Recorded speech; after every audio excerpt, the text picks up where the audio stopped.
Julie, for the challenge part of this podcast, I know we were going to talk about a challenge that you're having. So let's hear about that. You're 7, 8 months in, like you said, and there's sort of a lull that's been happening with the kids, which is totally normal, but let's hear about that. With Cassidy, it's not so much because she does love to spend. She looks forward to that allowance very, very much. John, he finds a lot of reasons to need money through the course of the month, but it's not front and center for his mind all the time. He's a 13-year-old super energetic boy, and stopping to take a pause and do the work of COR, even though it's, 10 or 15 minutes, if we're expeditious, it still is like work to him. And he's like, how long is this going to take? When are we going to be done? I need to get on my bike and go to my friends. And so then it causes this real frustration with me. And I'm throwing my hands up saying, well, fine, if you don't want the money, you don't get the money. You can figure it out, in the month. And I think he thinks that whenever he's ready for it, that's when we're going to do it, that he has this perfect moment. Maybe it's before bed one day. And, and I try to keep it really consistent. Like you've always said, Alec, consistency and strategy. The COR day has its own consistent strategy within it, but even sitting at the same place, at the same table, doing, the process, the ritual of it is really important to me. So it becomes this argument and this push and pull, and John is impatient and intense. And so it gets heightened. And so it's been a lull in terms of like his excitement about it, but then it causes me some frustration. So, I guess I'd just like to tap into your expertise of, do you have any ideas on how we can get that back together, or how I can really respond? I don't want to get upset about it. I want to have a really good answer that's consistent and strategic. I think the most important thing to know is that lulls in any of this stuff, and when I say this stuff, I really mean parenting, it's normal. I mean, this stuff is hard.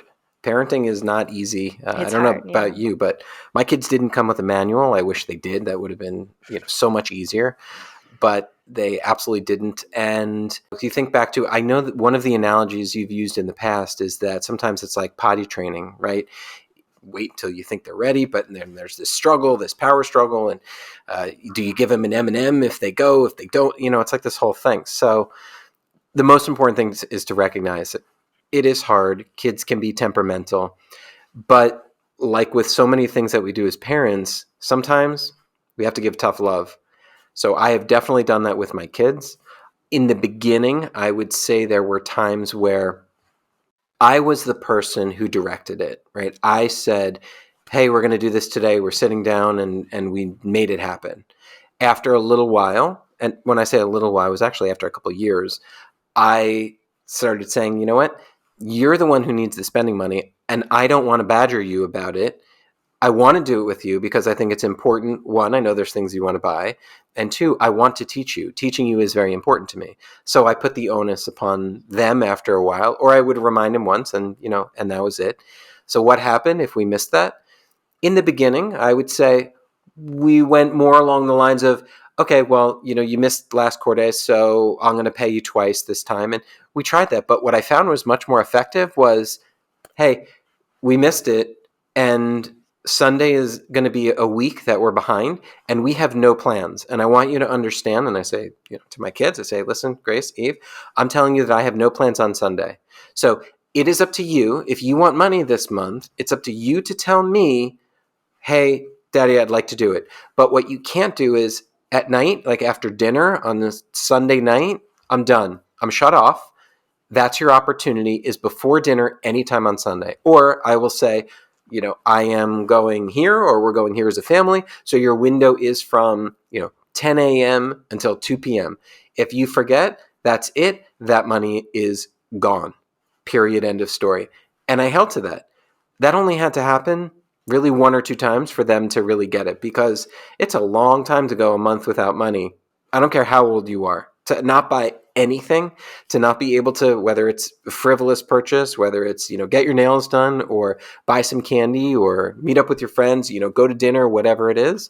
It's a long time. So just to have a little bit of independence. Absolutely. I mean, that, right? Like yeah. Money means independence and being able to do things. And I know mine like really, that would be a very long time for them Absolutely. to It not be sounds like able just to what we do were talking that. about with Cassidy's nails. I mean, if she's trying to do it, once a week, now she's going to have to make a decision. She's getting the $40 from her new job, but she's not getting this other money. Now she's going to have to bypass whatever clothing item she was planning for that month. Yeah, those choices and priorities. So tough love is hard for us parents, for sure.